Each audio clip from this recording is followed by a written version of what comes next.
Hello বন্ধুরা, কেমন আছেন সবাই? অল হিন্দি বাংলা ট্রিপসের পক্ষ থেকে আপনাদের জানাচ্ছি স্বাগতম। আজ আপনাদের সামনে উপস্থিত হয়েছি একটা ট্রিপস নিয়ে, স্যামসাং J7 প্রাইম। এটাতে ওয়ান হ্যান্ড অপারেশনের কাজ কীভাবে করতে হয় আজ আপনাদেরকে দেখাবো। এই সেটটার স্ক্রিন বড় হওয়ার কারণে অনেক সময় এক হাত দিয়ে কাজ করার সময় কমফোর্টভাবে কাজ করতে পারে না। যেমন ডায়ালার, ক্যালকুলেটর, অন্যান্য জিনিস যেমন এখন ডায়াল করা যাচ্ছে খুব ইজিতে। আপনারা দেখেন খুব ছোট এটা। অনেক সময় দেখা যায় যে এই ডায়ালারটাই, যেমন আমি যদি ডায়াল করি 0 এবং 1, 1টা অনেক দূরে পড়ে যায়। এই সমস্ত কারণে খুব কমফোর্টভাবে অনেকে এটা ইউজ করতে পারে না। দেখাবো কিভাবে এই ওয়ান হ্যান্ড অপারেশনটা চালু করতে হয়। প্রথমে আপনারা যাবেন সেটিং থেকে, দুঃখিত আমার মোবাইলটা লক ছিল।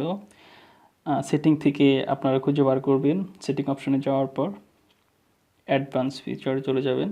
দেন উপরে দেখেন ওয়ান হ্যান্ড অপারেশন আছে। ওয়ান হ্যান্ড অপারেশনে যদি আপনি ক্লিক করেন, দুইটা অপশন এখানে আছে, রিডিউস স্ক্রিন সাইজ আর একটা হচ্ছে ওয়ান হ্যান্ডেড ইনপুট।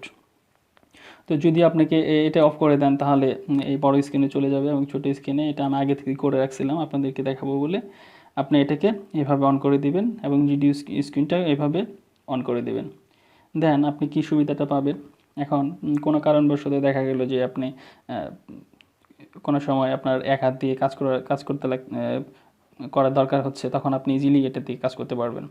সো এখানে আরেকটা অপশন আছে আপনাদেরকে দেখাবো আমি, সেটা হচ্ছে হোম বাটনটা ট্রিপল ক্লিক করলে আপনার স্ক্রিনটা সম্পূর্ণ রিডিউস হয়ে যাবে এবং রিডিউস স্ক্রিনের ভিতরে সমস্ত প্রোগ্রাম খুব ইজিলি কাজ করতে পারবেন। দেখেন কীভাবে এটা চালু হয়।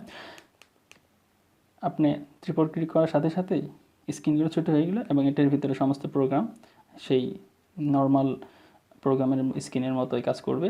আর ক্যালকুলেটর, যেমন আপনি ক্যালকুলেটর দরকার হলে আপনি ক্যালকুলেটর খুঁজে বার করে এখানে যদি কাজ করতে চান ক্যালকুলেটর দিয়ে ক্যালকুলেটর আসেন। ক্যালকুলেটর ছোটো স্ক্রিনের মতো হয়ে গেছে, এভাবে কাজ করতে পারবেন। আবার ফুল স্ক্রিনে যাওয়ার সময় উপরে রিটার্ন ফুল স্ক্রিন চাপ দিলেই চলে যাবে।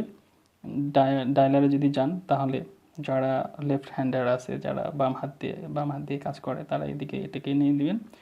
খুব ইজিভাবে বাম হাত দিয়ে কাজ করা যাবে এবং লেফট রাইট করতে পারবেন। তো আজকের টিপস আপনাদের কেমন লাগলো জানাবেন। লাইক কমেন্ট এবং শেয়ার করবেন। যদি অন্যান্য টিপস জানা দরকার থাকে তাহলে নিচে কমেন্ট বক্সে আপনাদের মতামত জানাবেন। ধন্যবাদ সবাইকে আমাদের ভিডিওটা দেখার জন্য। ভালো থাকবেন সবাই, সকলের সুস্থ কামনা করছি। আল্লাহ হাফেজ।